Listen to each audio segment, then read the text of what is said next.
주님의 크신 은혜가 이 시간 예배하는 우리 모두와 함께 또 병상에 계신 분들과도 함께 하시기를 주님의 이름으로 간절히 축복을 드립니다. 오늘도 전후좌 바라보시면서 예수님 사랑으로 축복합니다. 우리 인사하겠습니다. 예수님 사랑으로 축복합니다. 예수님 사랑으로 축복합니다. 아멘. 우리가 이 세상을 살면서 또 이 사회와 우리 가정들이 잘 지탱해 나가기 위해서 필요한 요소가 뭘까? 이렇게 한번 생각을 해보면 저는 그것이 약속이다. 그런 생각을 합니다. 작은 약속이라도 또 어린 아이들과 맺은 약속이라 할지라도 그것을 어떻게든 지켜내려고 하는 그런 사회, 그런 가정이 참으로 건강하고 따뜻한 그런 사회와 가정이다. 그런 생각이 드는 것이죠. 그런데 사람들은 필요에 따라서 쉽게 약속을 깨기도 합니다. 또 상황이 바뀌면 말을 바꾸기도 하고 자신의 유익에 따라서 쉽게 뒤집어 버리기도 하는 경우들이 있습니다. 그러나 이 약속의 가치는, 진정한 약속의 가치는 그것을 끝까지 지켜내려고 하는 과정에서 빛이 난다라는 것을 우리가 기억해 볼 필요가 있겠습니다. 우리가 잘 아시는 화가 중에 빈센트 반 고흐라고 하는 유명한 화가가 계시죠. 그분의 일화 가운데 젊은 시절에 이분이 가난과 병으로 아주 절망 속에서 그렇게 살았다고 그래요. 그런데 그때 그의 친구 중에 테오라고 하는 친구가 있었는데 그 친구가 너무 안타까운 마음에 편지를 뭐라고 썼냐면 네 곁을 내가 끝까지 지키겠다. 이렇게 아주 강한 우정으로 편지를 보낸 거예요. 그리고는 그냥 위로해 주려고 했던 말이 아니고 그렇게 한 말을 지키기 위해서 평생 동안 어떻게 했냐면 이 고흐가 작품을 만들어낼 때마다 그거를 다 사는 거예요, 자기가. 그러니까 경제적으로 보탬이 되고 그리고 이 고흐가 죽는 날까지 그 곁에서 떠나지 않았다라고 하는 얘기예요. 어떻게 해서 이 친구가 그렇게 할 수 있었어요? 내가 네 곁을 끝까지 지키겠다라고 했던 이 한마디, 이 약속을 지키기 위해서 그렇게 살아낸 것이죠. 철학자 레비너스라고 하는 분은 뭐라고 그랬냐면 약속은 미래의 나 자신을 타인에게 내어주는 것이다. 이렇게 얘기했답니다. 그리고 하이데거라는 철학자는 인간은 약속하는 존재다. 인간은 약속하는 존재다. 그렇죠, 여러분. 약속이라고 하는 것은 단순한 말이 아니라 존재적인 무게를 지니고 있다는 겁니다. 그러니 하물며 하나님 앞에서 맺는 언약이라고 하는 것은 결코 가벼울 수가 없다라는 것이죠. 오늘 본문을 보시면 기브온 사람들이 등장합니다. 오늘 9장이 길어서 다 읽지 못했지만 일부러 읽었지만 오늘 본문을 보시면 기브온 사람들이 등장을 하는데 이스라엘이 여리고와 아이성 전투에 대한 소식을 전해 듣고는 두려움에 빠져 있는 자들입니다. 그래서 야, 이거 가만히 뒀다가는 우리도 공격당하겠는데 어떻게 하면 좋은가? 이렇게 골머리를 썩다가 생각해낸 것이 속임수를 써서 그들과 화친을 맺자. 이렇게 결정을 내렸습니다. 그리고는 준비하기를 낡은 옷을 준비하고 또 곰팡이 핀 떡, 오래된 곰팡이 핀 떡을 딱 가방에다 넣고 말이죠. 이렇게 하는 이유는 먼 곳에 온 것처럼 꾸며가지고 말이죠. 우리는 당신들의 종입니다. 막 보자마자 말이죠. 우리는 당신들의 종입니다. 야훼 하나님의 명성을 듣고 여기까지 왔습니다. 이러면서 그냥 납작 엎드려가지고 화친을 맺자는 거예요. 이렇게 이제 한 이유는 신명기에 있는 말씀을 또 근거로 이 사람들이 다 조사를 한 거죠. 신명기 말씀에 의하면 그 거주에 있는 지역은 정복하되 먼 거리에 있는 지역은 화친을 만약에 맺자고 제안하면 들어주라. 그 말씀에 이제 근거해가지고 우리도 그 자격이 있는 사람들처럼 행동하자. 그런데 사실 이 사람들은 이스라엘들이 있는 사람들 그 지역에서 거저 한 15km 그러니까 뭐 그리 멀지 않는 곳에 위치한 사람들이죠. 그런데 이스라엘이 어떤 결정을 내립니까? 하나님께 묻지도 않고 결국엔 그 속임수에 속아서 그만 화친을 맺고 언약을 맺어버리게 되었습니다. 분명히 잘못된 언약이죠. 오늘 읽은 본문에 나오지만 3일 후에 진실이 밝혀졌습니다. 그런데 문제는 뭐냐? 이 이스라엘 족장들이 말이죠. 분명히 잘못된 언약이라는 것이 밝혀졌음에도 불구하고 이 언약을 깨뜨리지를 않는 거예요. 뭐 지금으로 치면 위약금이라도 물고 계약을 파기해야 되는데 이 언약을 깨뜨리지를 않는 거예요. 왜냐? 이유가 있습니다. 하나님의 이름으로 또 하나님 앞에서 맺은 언약을 함부로 깨면 더 큰 화가 온다고 하는 그 당시 율법이 있었기 때문이죠. 그래서 고민 끝에 이스라엘 족장들 지도자들이 어떤 결정을 내리는가? 그래 뭐 할 수 없다. 당신들 대신에 우리가 보호해 줄 텐데 대신에 우리 백성들을 위해서 뭔가를 하라. 그래서 나무를 패고 물 깃는 자로 명명하여 공동체 안에 받아들여지게 됐다라고 하는 그런 얘기입니다. 여러분들은 이 내용 뭐 전에도 읽어서 아시는 분도 있으실 테고 오늘 처음 들으신 분들도 있을 텐데 저는 여기서 우리 하나님의 모습을 봅니다. 사람은 때때로 속이고 실패하기도 하지만 하나님은 그 언약, 맺은 언약을 반드시 지키시는 거예요. 창세기 15장에 보시면 하나님이 아브라함과 언약 맺으시는 장면이 나오죠. 거기서 맺으실 때 어떻게 맺습니까? 고기를 반으로 딱 쪼개가지고 말이죠. 그 사이에 횃불로 지나가게 하시잖아요. 이 말의 뜻은 뭐냐면 이 맺은 언약에 대해서는 내가 생명을 걸고 지키겠다라고 하는 하나님의 신실하심의 모습이라는 거예요. 그래서 유명한 신학자이죠. 칼바르트가 이런 얘기를 했어요. 하나님의 언약은 인간의 약속 위에 세워진 것이 아니라 하나님의 성품 위에 세워진다 그랬어요. 그렇습니다, 여러분. 하나님의 신실하심은 조건이 아니라 하나님의 성품 그 자체라는 것이죠. 그렇다면 우리에게 도전이 되는 것은 우리는 얼마나 쉽게 하나님께 서원하십니까? 주님, 이번만 도와주시면 제가요 이렇게 저렇게 정말 하나님을 위해서 이렇게 하겠습니다 하면서 눈물 콧물 흘리며 약속합니다. 그러나 상황이 좀 나아지면 어떻습니까? 그 언약은 헌신짝 버리듯이 그렇게 잊어버리는 것이 그게 바로 우리들의 연약한 모습이라는 거죠. 오늘 본문을 보면서 또 한 가지 우리가 봐야 될 것은 뭐냐? 언약은 은혜이면서 동시에 책임이라는 겁니다. 은혜이면서 동시에 책임이다.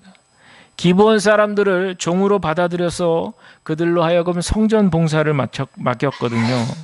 그런데 이것이 단순히 은혜로만 그렇게 누릴 수 있는 은혜로 받아들여지는 것뿐만 아니라 이제 언약 백성이 되었다면 그 백성답게 살라는 거예요. 백성답게 역할과 책임이 뒤따른다는 것이죠. 오늘 우리에게도 마찬가지입니다. 우리가 하나님의 자녀로 또 언약의 백성으로 우리도 은혜를 받았다면 그 은혜를 바탕으로 우리에게도 맡겨진 책임이 있다는 사실을 기억해야 됩니다. 우리에게 어떤 책임이 있겠습니까? 하나님이 우리에게 이 무너진 창조의 질서를 회복하라고 우리를 부르셨어요.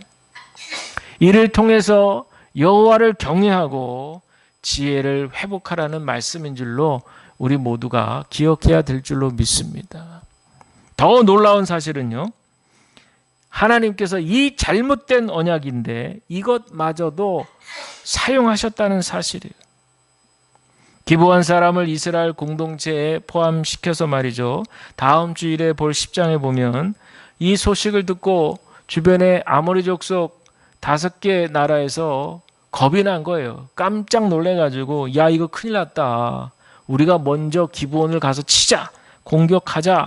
그렇게 그냥 작당을 하고 말이죠. 공격하니까 기브온 사람들이 놀래가지고 그냥 여호수아에게 원조 지원 요청을 하잖아요. 그럴 때 여호수아는 어떻게 합니까? 당장의 도구로 떠납니다.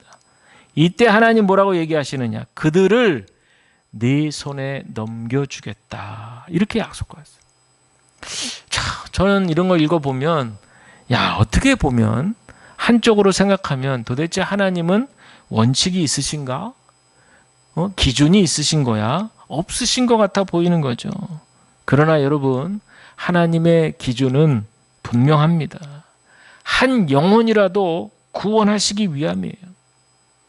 잃어버린 한 영혼이라도 구원하시기 위한 것이 바로 하나님의 진실한 마음이요 사랑임을 기억하시길 바랍니다. 그러니까 우리에게 독생자 예수 그리스도를 아낌없이 내어주신 것 아니겠어요?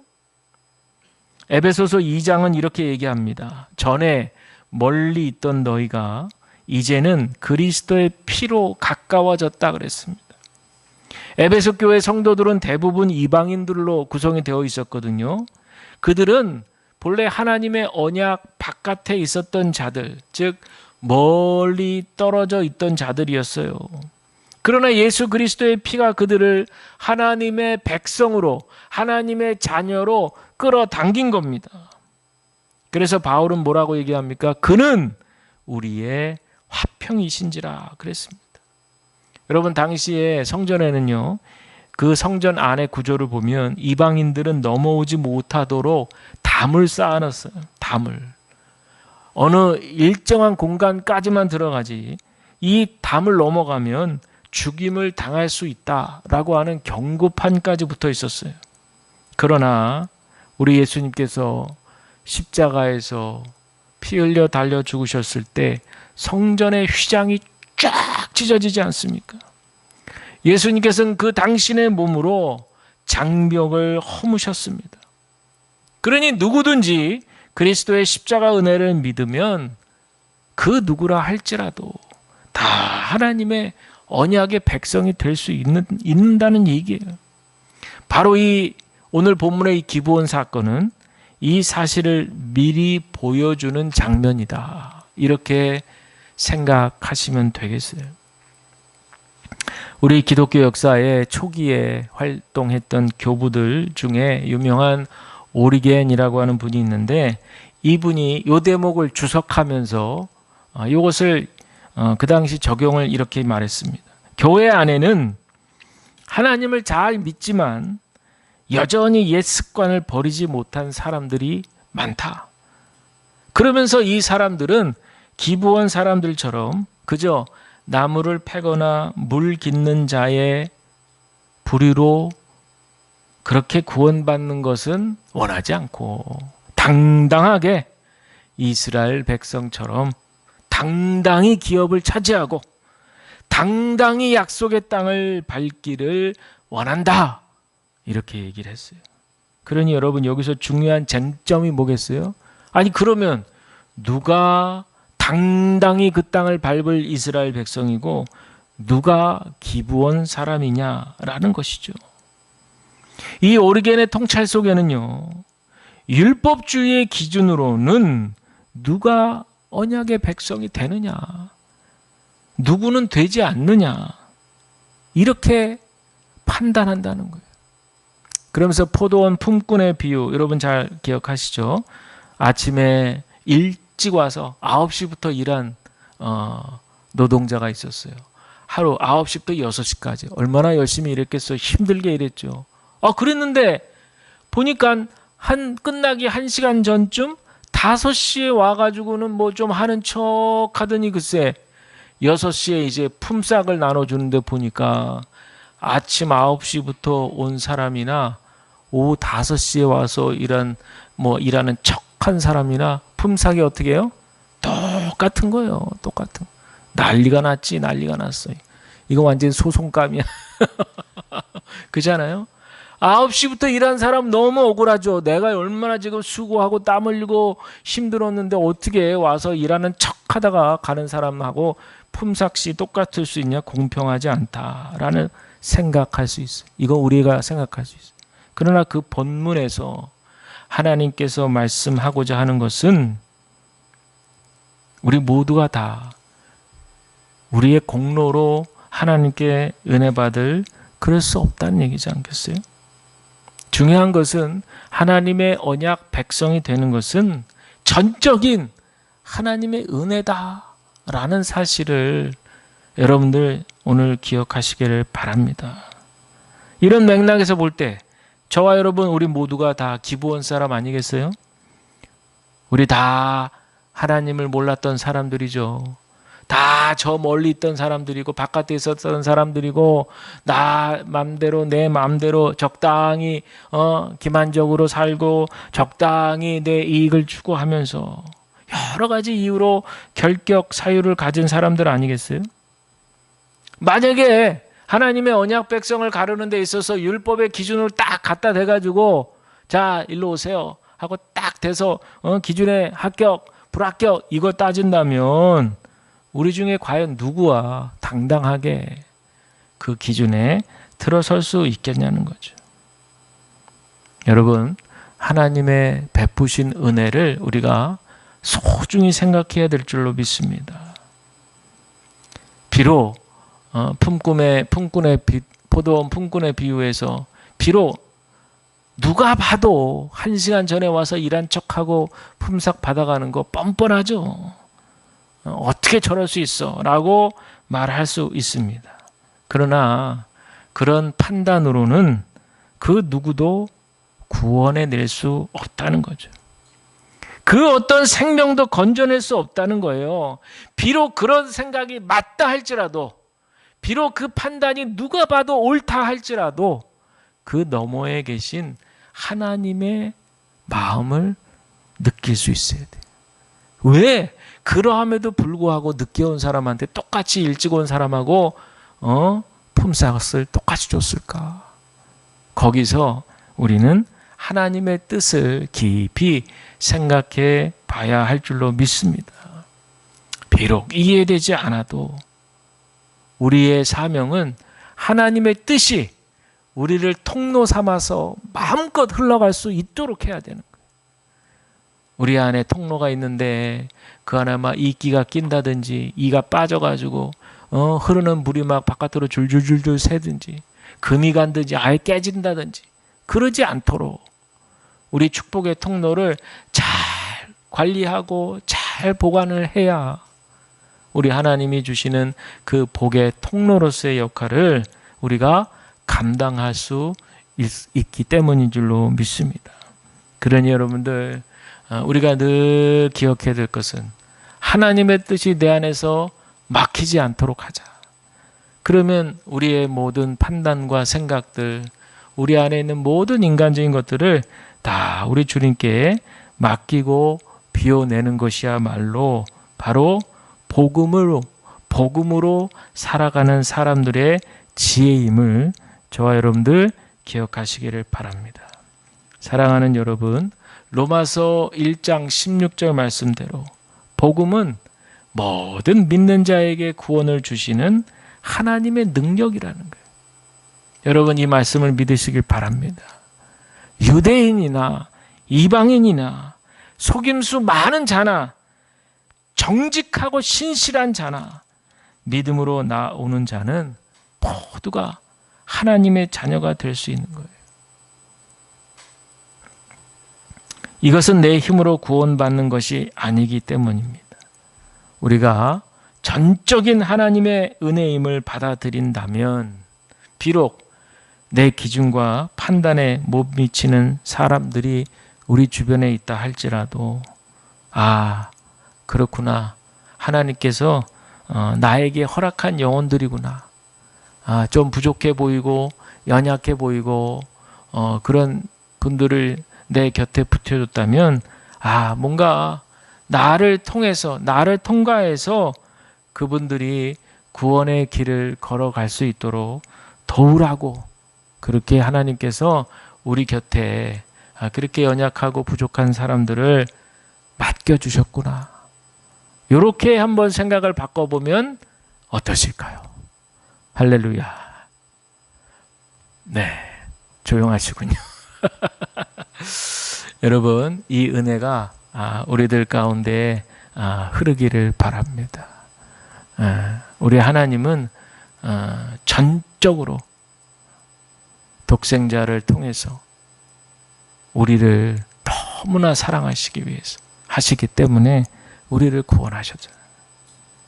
우리를 위해서 물과 피를 다 쏟으시고 찢기시고 상하시고, 우리가 매월 성찬식 하면서 늘 그 신앙 고백하는 것이 바로 그 떡과 포도주를 찢고 마시면서 예수님의 그 고통을 함께 느껴보는 거죠. 나 같은 존재를, 자격 없는 나지만 이렇게 예수님께서 나를 위해서 온 몸을 던지셨다라고 하는 이 은총, 저와 여러분들 기억하시고 이 은혜가 우리들 가운데 충만하게 흐르시기를 주님의 이름으로 간절히 축원을 드립니다. 기도하겠습니다.